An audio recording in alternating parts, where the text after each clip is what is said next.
अस्सलाम वालेकुम बच्चों। बेटा आज का लेक्चर चैप्टर नंबर 2 का निहायत ही इम्पॉर्टेंट लेक्चर है।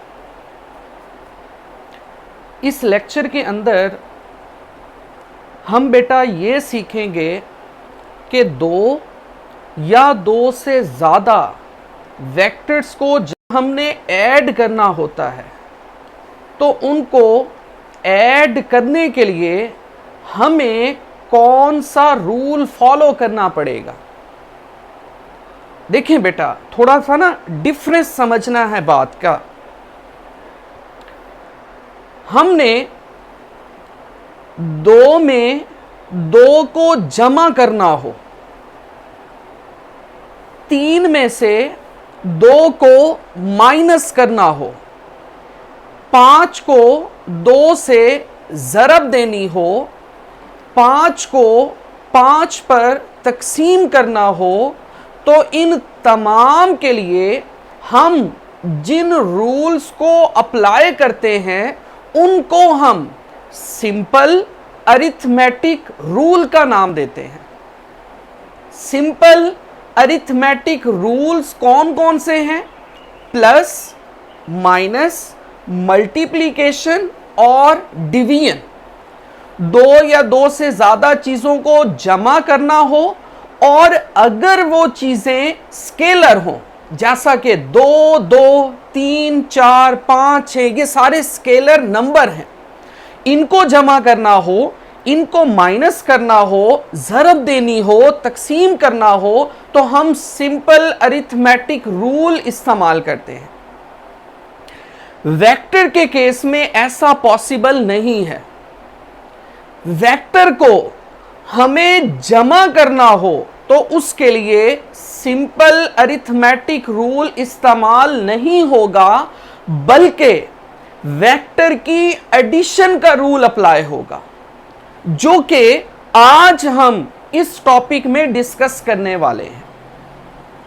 वेक्टर को सबट्रैक्ट करना हो तो सिंपल अरिथमेटिक रूल अप्लाई नहीं होगा, बल्कि वेक्टर की सबट्रैक्शन का रूल यूज होगा। और इसी तरीके से अगर हमें वेक्टर्स को मल्टीप्लाई करना हो तो वेक्टर की मल्टीप्लिकेशन का रूल इस्तेमाल होगा, ना कि सिंपल अरिथमेटिक रूल इस्तेमाल होगा। तो एक बात तो आपको क्लियर हो जानी चाहिए कि सिंपल अरिथमेटिक रूल्स किसके लिए इस्तेमाल कर सकते हैं? स्केलर्स के लिए। और वेक्टर्स के लिए सिंपल अरिथमेटिक रूल इस्तेमाल नहीं होते। कौन कौन से यूज होंगे? एडिशन के लिए वेक्टर की एडिशन, सबट्रैक्शन के लिए वेक्टर की सबट्रैक्शन, मल्टीप्लिकेशन के लिए वेक्टर की मल्टीप्लिकेशन का रूल इस्तेमाल होगा। अब बच्चों, वेक्टर को ऐड करने के लिए हम जिस रूल का सहारा लेते हैं उस रूल को नाम क्या देते हैं बच्चों? Head to tail rule of vector addition. Vector की एडिशन का हेड टू टेल रूल। अब बच्चों, हमें हेड टू टेल के बारे में अपना कॉन्सेप्ट, अपना पॉइंट, अपना नुक्ता नजर क्लियर होना चाहिए। मैंने लास्ट टाइम आपको इसी चैप्टर का जो फर्स्ट लेक्चर था उसके अंदर मैंने आपको बताया कि एक वेक्टर के दो पार्ट्स होंगे जब आप वेक्टर को ग्राफिकली रिप्रेजेंट करेंगे। उन दो पार्ट्स में से एक पार्ट का नाम हमने रखा था बेटा टेल, जहां से वेक्टर ओरिजिनेट हुआ, स्टार्ट हुआ, और जो एरो है वो वेक्टर का कहलाता था हेड। ये चीज बेटा क्लियर है। अब होगा क्या? एक बात आप लोगों ने सोचनी है और मुझसे शेयर करनी है, बतानी है। क्या सिंगल चीज खुद में ऐड हो सकती है? बिल्कुल भी नहीं बेटा। देखें, कम से कम दो चीजें चाहिए ऐड होने के लिए, सबट्रैक्ट होने के लिए, मल्टीप्लाई होने के लिए, डिवाइड होने के लिए। सिंगल चीज किस में ऐड होगी? तो एडिशन के लिए कम से कम दो वेक्टर्स चाहिए जिनको हमने ऐड करना है। अब बेटा गौर से समझिएगा, इसी क्वेश्चन में मुकम्मल आंसर शामिल है। अब आप करेंगे क्या, पहले वेक्टर का हेड लें, इसको जोड़ दें दूसरे वेक्टर की टेल से। क्लियर है? पहले का हेड जोड़ना किससे है? दूसरे वेक्टर की टेल से। जिस तरीके से आपने 2 जमा 2 किया, अब बेटा इनका कुछ ना कुछ रिजल्ट आता है जिसको आप 4 लिखते हैं। अब वेक्टर को भी जमा करने के बाद इनका रिजल्ट आएगा। अब रिजल्ट कैसे करना है? सिंपल सी बात है, पहले की टेल को जोड़ दें दूसरे के हेड से, तो ये उनका रिजल्ट कहलाएगा, ये उनकी एडिशन कहलाएगी। बात को गौर से समझना है। यहां पर 2 वेक्टर्स हैं, पहले का हेड दूसरे की टेल से जोड़ दें, फिर उनका रिजल्ट आएगा। रिजल्ट में क्या करना है? एक लाइन लेनी है जिसकी टेल कहां रखनी है? पहले से, और हेड कहां रखना है? दूसरे वेक्टर के हेड से। बात समझ आ रही है?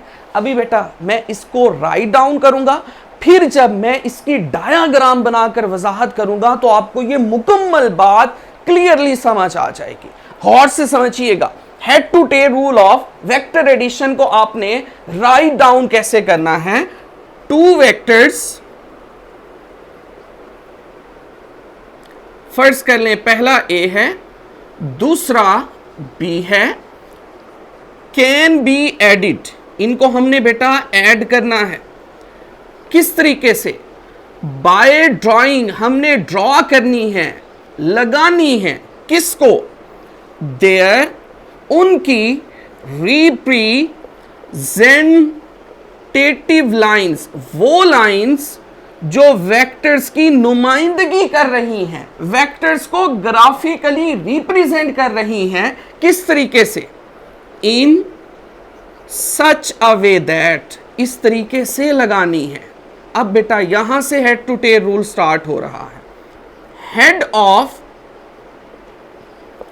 वेक्टर ए, वेक्टर ए का हेड कॉन्साइड्स। कॉन्साइड्स का क्या मतलब होता है बेटा? मिलना विद दी, किससे बेटा? Tail of B. देखें, पहले का हेड दूसरे की टेल से मिल गया। अब रिजल्टेंट कैसे आएगा? The resultant vector can be obtained. Resultant vector हासिल होगा किस तरीके से? By joining. हमें मिलाना पड़ेगा किसको? पहले की टेल को, tail of A, with head of B. बेटा यहां तक तो हमने इसके बारे में वर्डिंग में समझा। अब जब हम इसकी एग्जाम्पल ड्रॉ करेंगे तो हमें यह मुकम्मल टॉपिक क्लियर हो जाएगा। फिर हम उस एग्जाम्पल के बाद इसी टॉपिक की थोड़ी सी प्रैक्टिस करेंगे। फिर उसके बाद हम एक इंपॉर्टेंट शॉर्ट क्वेश्चन जो आपके एनुअल एग्जाम में हर साल पूछा जाता है और इंपॉर्टेंट एमसीक्यू जो अमूमन आता है उसकी तरफ मूव करेंगे। सबसे पहले आते हैं इसकी एग्जाम्पल की तरफ। फर्ज कर लें बेटा हमारे पास 2 वेक्टर्स हैं। सबसे पहला वेक्टर जिसका नाम हमने रखा वेक्टर नंबर ए। यहां तक बेटा बात क्लियर है। दूसरा वेक्टर जिसका नाम हमने रखा वेक्टर नंबर बी। अब 2 वेक्टर्स हैं, इनको हमने जमा करना है कौन से रूल से? Head to tail rule of vector addition से। अब रूल को फॉलो करें। क्या मैंने समझाया? पहले का हेड दूसरे की टेल से जोड़ दें। अब पहले का हेड है, इसको जोड़ देना है किससे बेटा? दूसरे की टेल से। यहां तक क्लियर है। अब आगे पहले की टेल को दूसरे के हेड से जोड़ना है। अब यहां से बेटा लाइन ड्रॉ करें जो इसकी टेल से दूसरे के हेड तक जाएगी। ये दोनों का रिजल्टेंट होगा जिसको हम लिखेंगे a प्लस बी। इसको बेटा नाम देते हैं head to tail rule of vector addition. एक और चीज यहां पर हम क्लियर करते हैं, गौर से समझनी है बात बेटा, ताकि आपको ना ये बात मजीद समझ आ जाए। अब पहले क्या किया, हमने ए के अंदर बी को जमा किया। अब हम क्या करने जा रहे हैं, बी के अंदर ए को जमा करने जा रहे हैं। फर्क क्या आएगा, पहले फर्स्ट वेक्टर ए लिया, सेकंड वेक्टर बी लिया था। अब हम फर्स्ट वेक्टर बी लेंगे, सेकंड वेक्टर क्या लेंगे, ए, ताकि हमारा ये कॉन्सेप्ट मजीद क्लियर हो जाए। अब यहां पर आते हैं बेटा, हमारे पास पहला वेक्टर है, फर्ज कर ले, जिसका नाम हमने क्या रखा था, बी। इस एग्जाम्पल में बी सेकंड था, इधर हम ले रहे हैं फर्स्ट। दूसरा वेक्टर यहां पर क्या ले रहे हैं बच्चों, ए। इन दोनों को मैं जमा करना चाहता हूं। अब इन दोनों को जमा करने के लिए मुझे कौन सा रूल यूज करना पड़ेगा, head to tail rule of vector addition. क्या करना पड़ेगा, पहले के हेड से दूसरे की टेल जोड़ दें। यहां तक क्लियर हो गया बेटा। अब रिजल्ट कैसे आएगा, पहले की टेल को दूसरे के हेड से, ये पहले की टेल है, ये दूसरे का हेड है, इन दोनों को आपस में जोड़ दें तो इसको कहेंगे रिजल्टेड वेक्टर, जो बराबर होगा b जमा a के। यहां तक क्लियर बेटा। इन दोनों पर हमने head to tail rule apply करके अपना कॉन्सेप्ट क्लियर किया। अब एक मैं आपको इंपॉर्टेंट एमसीक्यू बताने जा रहा हूं, गौर से समझ लीजिएगा बात को। जहां पर टेल से टेल और हेड से हेड मिला होगा, वो वाला वेक्टर रिजल्टेंट वेक्टर कहलाएगा। ये बेटा बात याद रखनी है। बहुत सी जगहों पर कॉम्प्लिकेटेड डायाग्राम्स आएंगी, उनमें हमें क्लियर नहीं हो रहा होगा कि कौन सा रिजल्टेंट है, तो आपने उस वक्त कौन सी बात फॉलो करनी है, जिसकी टेल से टेल मिली होगी, हेड से हेड मिला होगा, तो वो वेक्टर क्या कहलाएगा, रिजल्टेंट। अब यहां पर देखिएगा, यहां पर टेल से टेल मिली है, हेड से हेड मिला है, तो ये वेक्टर कौन सा होगा, रिजल्टेंट वेक्टर। होप सो यहां तक बात क्लियर हो गई होगी। अब बेटा ये तो हमने दो वेक्टर्स को जमा करके head to tail rule apply किया। इस रूल को इसी तरीके से अप्लाई करके आप मल्टीपल वेक्टर्स को जमा कर सकते हैं। एग्जाम्पल में समझाता हूं। फर्ज कर लें आपके पास एक वेक्टर है a, दूसरा वेक्टर है b, तीसरा वेक्टर है c। आप इन तीन वेक्टर्स को जमा करना चाहते हैं, तो बेटा रूल सेम है, head to tail rule of vector addition. क्या करना है, पहले के हेड को दूसरे की टेल से, अब दूसरे के हेड को तीसरे की टेल से। रिजल्ट कैसे आएगा, वो पहले से आखिरी तक चलेगा। समझ रहे हैं ना, जमा होने के लिए head to tail rule use करते जाए। जब उनका रिजल्ट निकालना है तो पहले की टेल को आखिरी के हेड से जोड़ दें, तो यहां पर बराबर होगा a, b और c के। यहां पर तीन वेक्टर्स है, आपस में जमा हो रहे हैं और इनका रिजल्ट निकल रहा है, जिसको हम नाम देंगे रिजल्टेड वेक्टर। क्यों, क्योंकि देखिए यहां पर टेल से टेल, हेड से हेड जुड़ा है, तो ऐसा वेक्टर क्या कहलाता है, रिजल्टेड वेक्टर। होपफुली बात यहां तक क्लियर हो जानी चाहिए। नेक्स्ट बेटा, आपके एनुअल एग्जाम का एक बहुत इंपॉर्टेंट शॉर्ट क्वेश्चन मैं आपसे शेयर कर रहा हूं। क्वेश्चन कुछ यूं आएगा, शो दैट, ये प्रूफ करें, शो करें, समझाएं, वेक्टर एडिशन, दो वेक्टर्स को जब आप ऐड करते हैं तो वो कम्यूटेटिव लॉ को फॉलो करता है। Vector addition is commutative.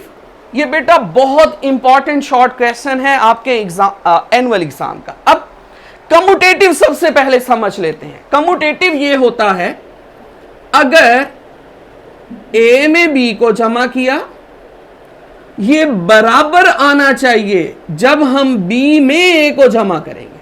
मतलब वेक्टर के ऑर्डर चेंज कर दें और जमा करें तो रिजल्ट क्या निकलना चाहिए, सेम। इसको कहते हैं कम्यूटेटिव लॉ। क्लियर है बात? अब इसका आपने आंसर देना है किस तरीके से। इसके आंसर को समझने के लिए मैं इन दो डायग्राम्स का सहारा लूंगा। बेटा गौर से समझना है। आपने अपने रजिस्टर के जिस हिस्से पर ये वाली लाइन ड्रॉ की, ए बी और रिजल्टेंट की, इसको काट ले। रजिस्टर के उस पोर्शन को क्या कर ले, काट ले। काट कर सेपरेट लिख ले। मैं यहां पर इसको काट कर सेपरेट कर रहा हूं। ये हमारे पास ए था, क्लियर है?